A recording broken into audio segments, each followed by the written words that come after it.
Hi மக்களே, வணக்கம் மக்களே. வீட்லேயே எப்படி ஈஸியாக ஹெல்த்தியாக எந்த ஒரு கலரும் ஆட் பண்ணாமல் மொறு மொறுன்னு காடை வறுவல் எப்படி செய்கிறதுன்னு பார்த்துடலாமாங்க. அதுக்கு முன்னாடி நீங்கள் என்னோட சேனலை சப்ஸ்கிரைப் பண்ணலைன்னா மறக்காமல் போய் சப்ஸ்கிரைப் பண்ணி வச்சுக்கோங்க. நாங்கள் வந்துட்டு இன்றைக்கி 6 காடை வாங்கியிருந்தோங்க. அதில் உள்ள லெக் பீஸ்லாம் தனியாக வச்சுட்டு மிச்ச பீஸ்லாம் குழம்பு வச்சு எடுத்துட்டோங்க. இந்த காடை ஃப்ரைக்கு தேவையான மசாலா பார்த்துடலாமாங்க. 2 ஸ்பூன் வரமிளகாத்தூள், 2 ஸ்பூன் கார்ன்ஃப்ளவர் மாவு, 1 ஸ்பூன் சிக்கன் மசாலா, 1 ஸ்பூன் பச்சரிசி மாவு, கொஞ்சம் மஞ்சத்தூள், தேவையான அளவு உப்பு, அரை எலுமிச்சம்பழம் எடுத்து வச்சுக்கலாங்க. அது கூட இஞ்சி பூண்டு பேஸ்ட்டும் நான் அரைச்சி எடுத்து வச்சுருக்கேங்க. காடையோட லெக் பீஸ் எல்லாம் வந்துட்டு மஞ்சத்தூள் போட்டு கழுவி எடுத்து வச்சுருக்கேங்க. இருந்தாலும் அதை வேறு ஒரு பாத்திரத்துக்கு நம்ம ட்ரான்ஸ்ஃபர் பண்ணிக்கலாங்க. ஏன் அப்படின்னா அதுக்கு அடியில் பார்த்தீங்க அப்படின்னா எப்படி இருந்தாலும் கொஞ்சமாவது தண்ணி இருக்கும். ஸோ நான் வேறு ஒரு பாத்திரத்தில் ஆட் பண்ணிக்கிறேங்க.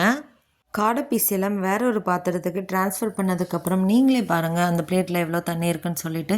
ஸோ இதை மாதிரி நம்ம ஒவ்வொரு பீஸாக எடுத்து வைக்கும் பொழுது பார்த்திங்கன்னா தண்ணியெலாம் இருந்துச்சுன்னா அப்படியே ஸ்ட்ரெயின் ஆயிருங்க. எடுத்து வச்ச காடை பீஸ் கூட வந்துட்டு நம்ம இஞ்சி பூண்டு பேஸ்ட்டை ஆட் பண்ணி நல்லா மிக்ஸ் பண்ணிக்கலாங்க. அது கூட பார்த்திங்கன்னா நம்ம எடுத்து வச்சுருக்க மசாலையெல்லாம் வந்துட்டு நீங்கள் மிக்ஸ் பண்ணிவிட்டு ஆட் பண்ணாலும் சரி, இல்லை அப்படியே ஆட் பண்ணாலும் சரிங்க. நான் வந்து இங்கே அப்படியே தாங்க ஆட் பண்ணுறேன். அப்படியே ஆட் பண்ணிவிட்டு நல்லா வந்து மிக்ஸ் பண்ணுங்கள். சப்போஸ் உங்களுக்கு ட்ரையாக இருக்க மாதிரி ஃபீல் ஆச்சு அப்படின்னா 1 ஸ்பூன் தண்ணியை ஊற்றிட்டு நல்லா மிக்ஸ் பண்ணிக்கோங்க. அது கூடயே நம்ம கட் பண்ணி வச்சுருக்க ஆஃப் லெமனையும் நல்லா புழிஞ்சு நல்லா மிக்ஸ் பண்ணி வச்சுக்கோங்க. ஒரு 1/2 அன் ஹவர் வரைக்கும் நல்லா ஊறட்டுங்க இது. அதுக்கப்புறம் பார்த்தீங்க அப்படின்னா தனியாக ஒரு பிளேட்டில் தனித்தனி பீஸாக எடுத்து வச்சுக்கோங்க. நீங்கள் இந்த மாதிரி வீட்லேயே ஹெல்த்தியாக செய்யும்போது பார்த்தீங்கன்னா சிக்கன் மட்டன் சாப்பிடாத உங்கள் குழந்தைங்க கூட ரொம்ப நல்லா விரும்பி சாப்பிடுவாங்கங்க. இதில் நான் எந்த விதமான ஆர்டிஃபிஷியல் கலருமே ஆட் பண்ணலைங்க.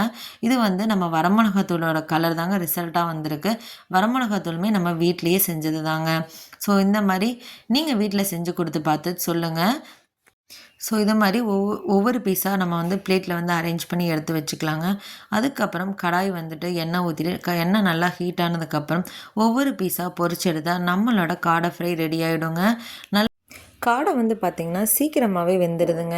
ஸோ வந்துட்டு கடாயில் எண்ணெய் ஹீட் ஆனதுக்கப்புறமே கொஞ்சம் மீடியம் ஃப்ளேமில் வச்சுட்டு அதுக்கப்புறம் ஒவ்வொரு பீஸாக போட்டுட்டு நல்லா வேக விட்டுட்டு மொறுன்னு வறுத்தெடுத்தீங்க அப்படின்னா நம்மளோட காடை ஃப்ரை ரெடி ஆயிருங்க.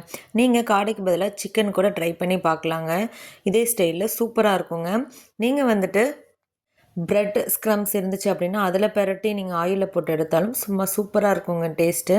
அதுக்கப்புறம் எடுத்து பிளேட்டிங் பண்ணிவிட்டு அது கூட ஒரு பெரிய வெங்காயம் ரவுண்டாக கட் பண்ணி ஒரு 1/2 லெமன் எடுத்து வச்சிட்டிங்க அப்படின்னா உங்கள் குழந்தைங்க சூப்பராக விரும்பி சாப்பிடுவாங்கங்க.